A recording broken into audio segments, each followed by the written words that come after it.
Okay, we're gonna mash in. So this is the first time I've used the bag on this. So this is what I'm having to do here to keep the grain out of the pump. Let's hope it works. Okay, let's get that out.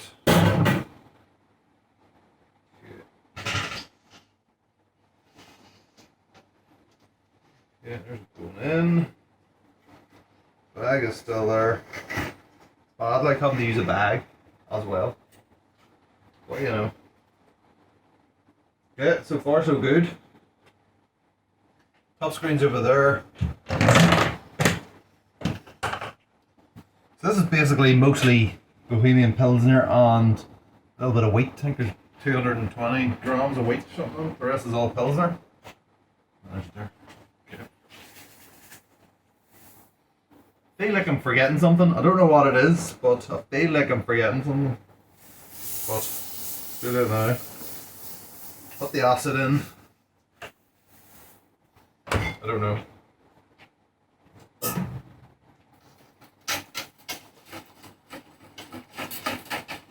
So yeah, I think it's doing this with the kind of the big whisk.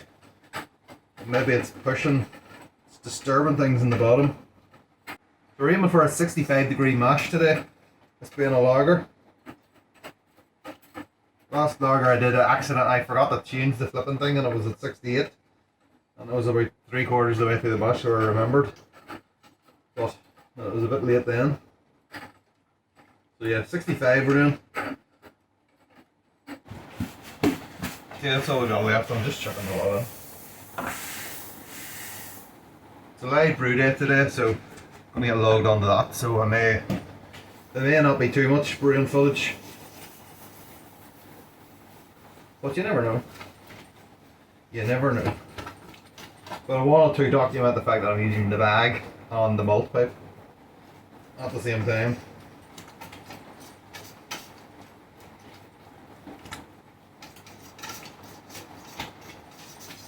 I mean, hopefully it shouldn't have too much of a difference when I'm recirculating. I don't know.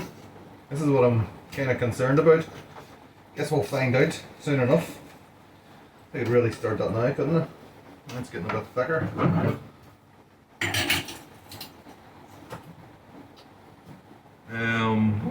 Where would that be? In here?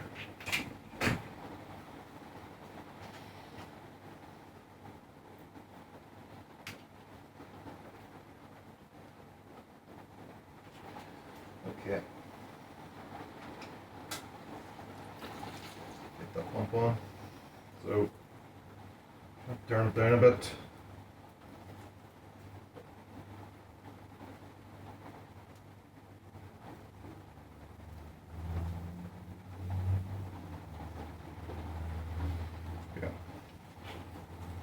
So yeah, I'll keep my eye on it and see how it's going. Never tried recirculating through a bag before, especially not a bag like this. So that is the one concern.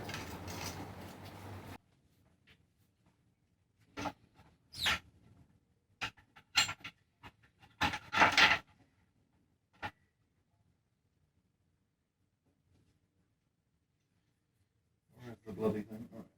Oh,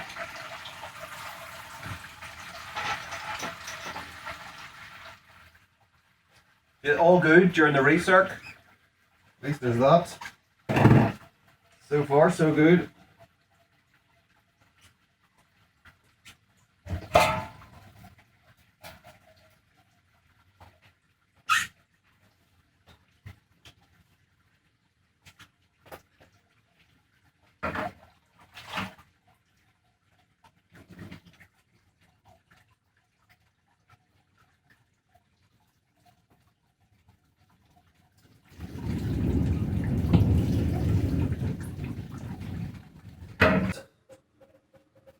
Pull this out and see what's inside.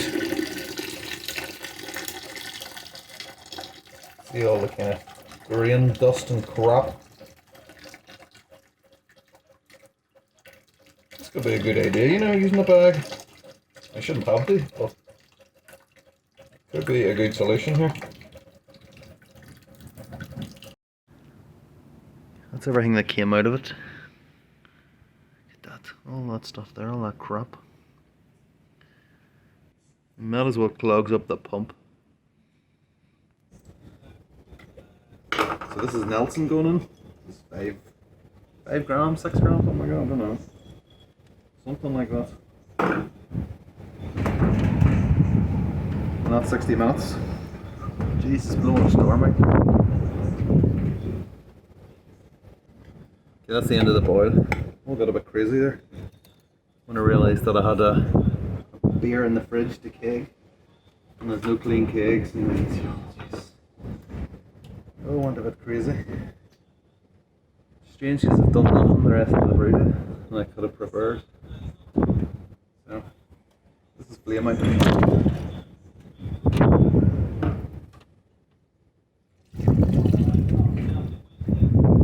So it'll sit in there for 20 minutes. There or thereabouts. Let's see a time check or a temperature check. I think we're saying 75.9. The machine's saying 79, so it's closer. We know that. I always thought that the crud that sank to the bottom was the reason why that was out so much. So it's closer at least. 1.050, I reckon that is. Now, I didn't collect enough sparge water, so we were well over our numbers, obviously. So I put in, we're also under our volume, so I brought it up to 20 litres. I think if I brought it up to 21 litres, I would probably hit exactly where it was planned to be. But I'm just going to leave it like that. So it's just over 20 litres, which should be okay. So that's about 1.050. It depends what it ferments down to now, to be fair. So we're talking maybe 5.5, something like that, possibly, but we'll wait and see. So yeah, I'll see at the dry hop then. There's not really much else to talk about. My internet keeps crapping out in here. There's like the storm blowing outside. It's ridiculous. It's ridiculous. And yeah, the internet just keeps going down. It seems to be okay in the house, but for some reason out here it just keeps going down. So frig it. Time to clean up. Okay, it's time to dry hop the Pilsner. That is the dry hop. That is 100 grams of Nelson and the rest of the Sorachi Ace. It's only like 10 grams or something. This thing's finally finished fermenting. 1008, which is exactly where I wanted it to finish. And it's tasting absolutely immense out of the trail jar. So if we can just survive this, we'll be good to go. Oh, smell that. Amazing. Okay, this is day 12 then. So it took a while to get down there, but we're finally there now. It's a big block of hops. Don't matter. Gonna give it a good cold crush as well too. Not just 3 days as normal, probably a week. Try and get it as clear as we can. Maybe hit it with a bit of gelatin as well, because I cannot wait to taste this. Can't wait 6 weeks or whatever it was the last time. 4 weeks for it to clear. Okay, well that's it. Next time you see it, I'll be drinking it. That is what it looks like there. Now, you're going to have to take my word for it that that was crystal clear for the last couple of weeks and looking absolutely brilliant. It is not crystal clear now for some reason. In fact, there's actually stuff floating about on it, little bits and pieces of stuff, so I was thinking maybe it's the end of the keg. But let's get a sniff and a bit of a drink of it. It smells good. I mean, considering it's like been in the keg 4 weeks, I think, maybe 5. It's been in there a while. It still smells pretty good.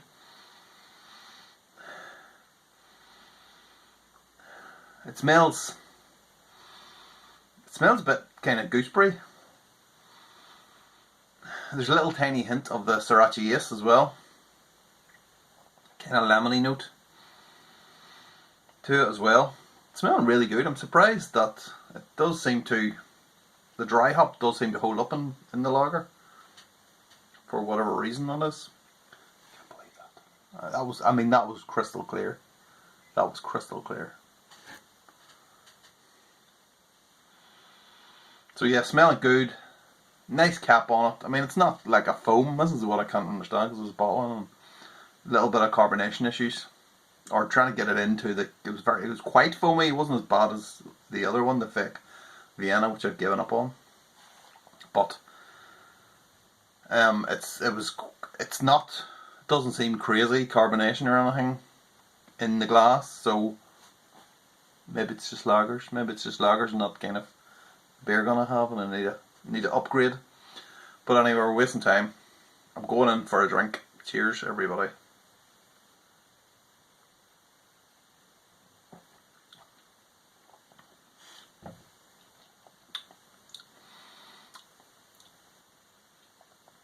It's nice and light.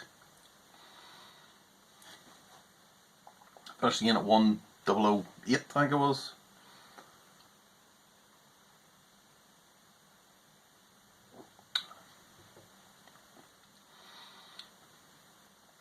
And the taste is, there's almost like a grapefruit note off it.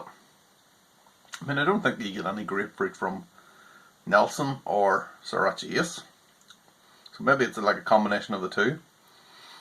Definitely a little bit of grape notes in there. And you can taste the Sorachi as well. The lemon and that kind of dill flavour. Now it's turned way down, which is good because originally, when it was like very young, that was kind of turned all the way up. I was panicking that it was like a Sorachi Ace bomb when it should have been the other way around. And it really has changed over time. And it's tasting, the longer I've left it, the better it's been tasting. So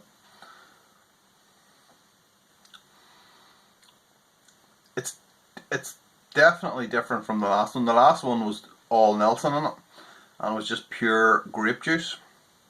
There's definitely a lot more going on with this beer. So definitely you're still getting that grape, but then after it goes down, it's getting the grapefruit kind of thing, which is weird. I think it might be a combination of like the lemon or the dill, maybe that kind of dill flavour, and the kind of grapey notes from the Nelson. I mean, the first time I took the drink, it was almost like grapefruit rind. You know, like you would get in Elvis juice. Not as intense as that, but just kind of what it reminded me of. Yeah, that is definitely a good beer. Definitely. Really enjoying it. I think I really like the kind of that combination between the Nelson and the Sorachi. There's all different kind of flavours coming off that, and I can kind of see exactly what the hop is doing. And you know, it's not just this kind of, sometimes you just get, it's like a fruit salad, but it's like in a milkshake. So you're not really getting one specific flavour. You're getting just everything kind of mixed together like a big milkshake. With that, you can definitely get the different kind of flavours coming off it. And it's just nice and light. This is what the first one should have been. Should have been a bit more light. But that's just spot on. It really is. I think in the next version I would tone down the Sorachi Ace a little bit, because that hop is just insane. Sorachi Ace is insane. It will literally take over your beer if you allow it. I mean, I always say that it's best used in kind of with a light hand. But there's only 50 grams in that, as opposed to like 100 gram dry hop in the Nelson and another 90 or something like that in the boil. So it was lots more Nelson. Nelson is a big hop, and still it was fighting for its life in those first few weeks, and it's only now starting to come through as we near the end of the keg.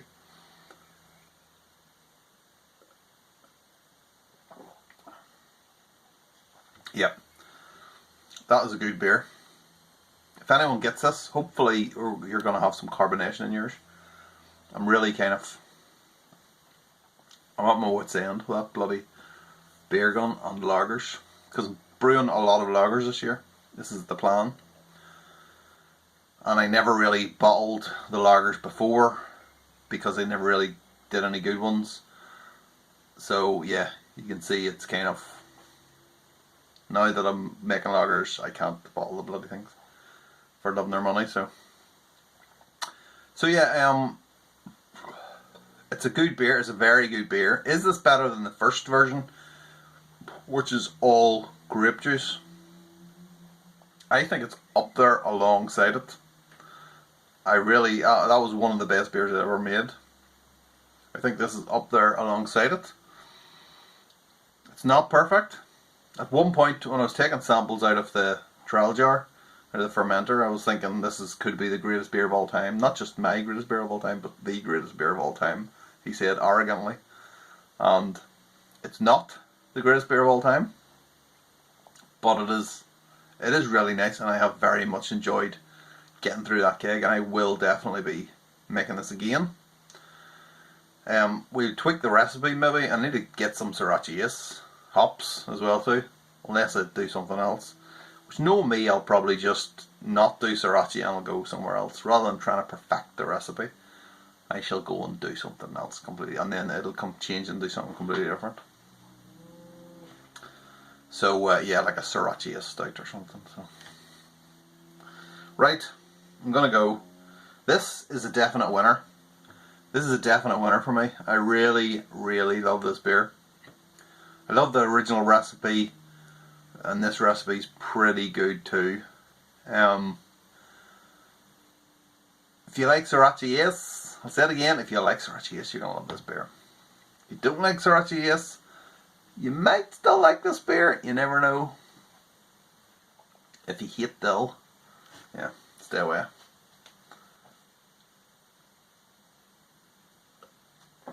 No, I'm only joking. It's really good. It is really, really good. So, happy Homebrew Wednesday. Cheers. I shall see you next week.